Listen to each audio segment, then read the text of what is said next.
네, 계속해서 캐스팅콜로 이어가 보도록 하겠습니다. 오늘 도움 말씀에는 기업공시연구소 변영인 대표 자리해 주셨습니다. 대표님 어서 오세요. 네, 반갑습니다.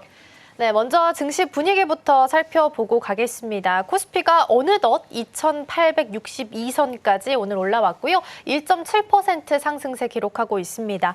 허니문 랠리가 계속해서 이어지고 있는 부분도 있고요. 더불어서 환율이 1,356원 50전까지 좀 떨어지게 되면서 외국인 수급도 오늘 현물 쪽, 선물 쪽 모두 다 매수 포지션으로 찍혀 있습니다. 분위기가 나쁘진 않은 것 같은데 어떻게 해석해 보면 좋을까요?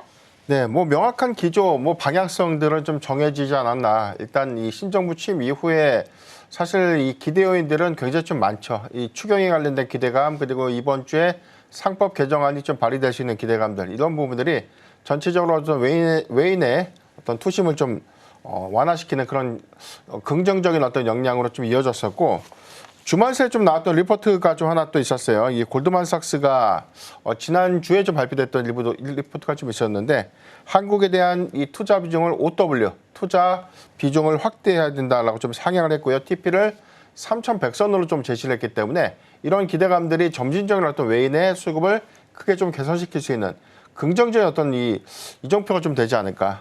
여기도 해서 이 관심 섹터로 좀 제시됐던 섹터는 이제 반도체였습니다. 하반기 영업이익의 반등을 좀 기대해 볼 수 있겠다라고 좀 언급을 했기 때문에 그동안 대선 전국에서는 정책에 관련된 기대감들이 재차 좀 부각됐던 일부 종목들이 사실 좀 강한 흐름들을 좀 가져갔었고요. 최근에는 지주사 그리고 크게는 저 PBR 관련 종목들의 수급의 연속성들로 좀 이어졌던 부분들. 특히나 최근의 기조를 보면 2차 전지 섹터를 좀 제외한다면 반도체 섹터도 굉장히 좀 수급적인 측면에서 굉장히 좀 견조한 흐름들을 좀 이어가고 있기 때문에 명확한 방향성, 특히나 이 미국 증시와는 다소 좀 디커플링 되는 그런 흐름에서에 대한 반등이기 때문에 점진적으로 이 환율이 하향 안정화될 수 있는 부분들, 특히나 글로벌 관세 리스크가 완화되거나 특히나 9일에는 미국과 중국이 런던에서 이 관세 협상을 다시 또 진행을 좀 하게 되죠. 여기서 가시성 있는 성과가 좀 나올 것이다라는 예측들이 좀 나오고 있기 때문에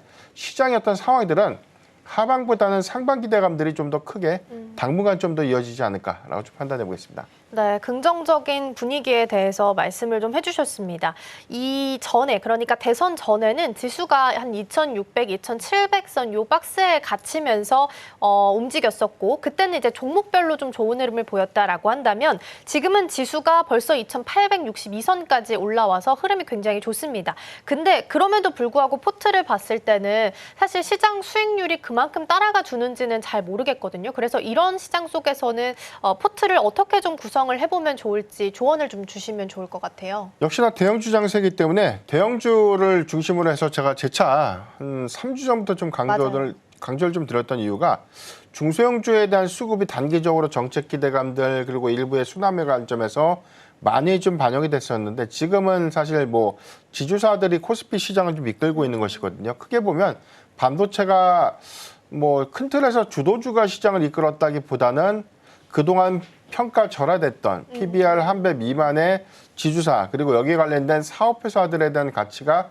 반영됐던 점들이 지수 상승을 좀 이끌었기 때문에 과거의 상황들을 좀 더 대비해서 보면 오히려 이전 코스피의 상승 여러 관점에서 주도주가 다시 한번 힘을 내주거나 수급이 크게 완화될 수 있는 기대 요인들이 부각이 좀 된다면 저는 단기간의 어떤 수급 탄력성들은 좀 더 좋지 않을까. 그래서 아까 앵커님께서 좀 말씀하셨던 것처럼 일단은 지수는 올라가는데 내가 보유한 종목이 정말 회복되는 것인가 또는 내가 보유하고 있는 종목의 이익폭이 큰 것인가라는 부분들, 이 부분은 여전히 일부 섹터에 좀 집중된 편향된 수급이 다소 아쉬운 부분들이 있지만 지금은 과거 양상과는 좀 다르게 대형주 안에서 특히나 그동안 저평가됐던 일부 종목들의 수급이 반영되면서 지수를 좀 이끌어간다는 부분들은 점진적으로 해당되는 차익 매물이 소화되는 과정에 수급이 주도주 내지는 중소형주로 좀 이전될 수 있는 부분들이기 때문에 이런 부분들을 좀 아쉬워하는 것보다는 아주 양호한 흐름을 좀 이어가고 있다라고 볼 수가 있겠고요.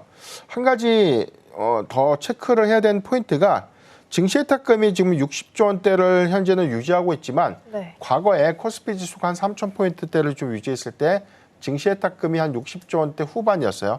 크게는 70조 원대까지 좀 상향됐기 때문에 이런 부분들은 명확하게 증시예탁금의 유입량이 늘어야 되고 신용잔고도 뭐 대충 지금 한 18조 원대, 18조 5천억 원대를 좀 기록하면서 지난주와 유사한 흐름들을 좀 보여주고 있지만 신용잔고도 한 20조 원대를 좀 늘어준다면 단기적인 어떤 수급은 조금 더 끌고 갈 수 있다. 여기에 더해서 외인 수급도 이전처럼 강화된 유입을 이끌어준다면 밸런스 있는 상승은 재차 좀 이어질 수 있지 않을까라고 좀 판단해 보겠습니다.